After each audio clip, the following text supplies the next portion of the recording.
My name rhymes with a food. And that sucks because people think they need to remind you of that all the time. Did you know your name? Yeah, I'm 30 years old. I've known exactly what my name rhymes with for approximately 30 years now, it turns out. You're never gonna tell someone who's been alive for 30 years what their name rhymes with, and they're gonna say, huh, they're never gonna make that noise. I'm 32 now?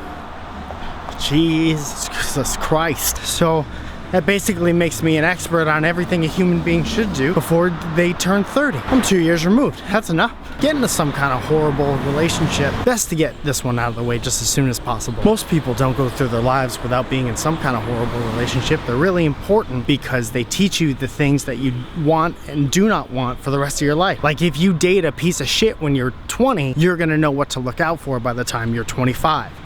Fingers crossed. Date somebody shitty. It's very important. It's like a new shoes. It's like buying shoes with shit on them and the bottom of them already. I know some of you might be watching this saying, I can't wait until I'm in any kind of relationship. Be careful what you wish for. Get a job in the service industry. Bartender, waiter, waitress, hostess, Lyft driver, ice cream. Somebody who does something with ice cream. Just do one or more of those jobs so you can empathize with those people for the rest of your life. Like if you're over 30 and you're mean to one of those people, pull your bottom lip up over your head and swallow because you're a piece of shit. Number 3 is travel, okay? Common sense, get on a plane or bike or train or walk around. Swing your arms until you pump them good till you're thirsty.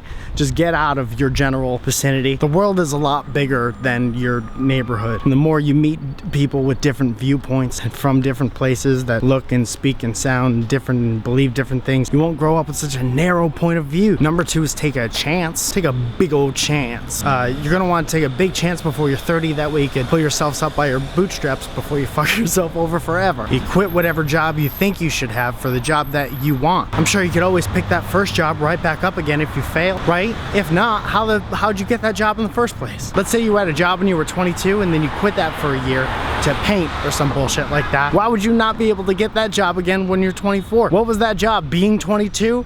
How much are you getting paid to be 20? Number 1 is get in some trouble. Don't tell your mom I said that. When you're 5 and you get in trouble, everyone gives you the benefit of the doubt because you like to eat your boogers and you love monster trucks.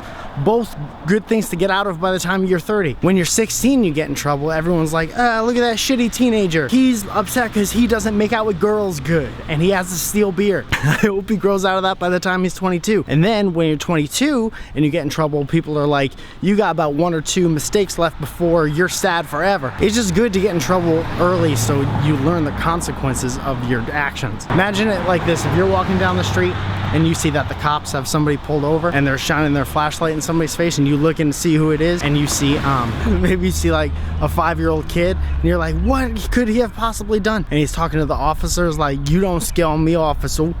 I'd like your badge number. But as they get older, it only gets worse. Like then you see a 22-year-old get pulled over by the cops and you're like, I know you did something stupid. A 35-year-old, you're like, well, you're a criminal. Then if they're 52, you're like, well, that's probably a mob boss. That's why you test your limits when you're young. It's like stretching a rubber band. You don't want to stretch a 40-year-old rubber band.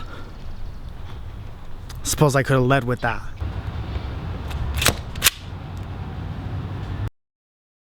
Let's say we're making a Venn diagram of should and should not by the time you're 30. Where do you think walking around your neighborhood talking to a camera would fall? Is that in the middle or somewhere near the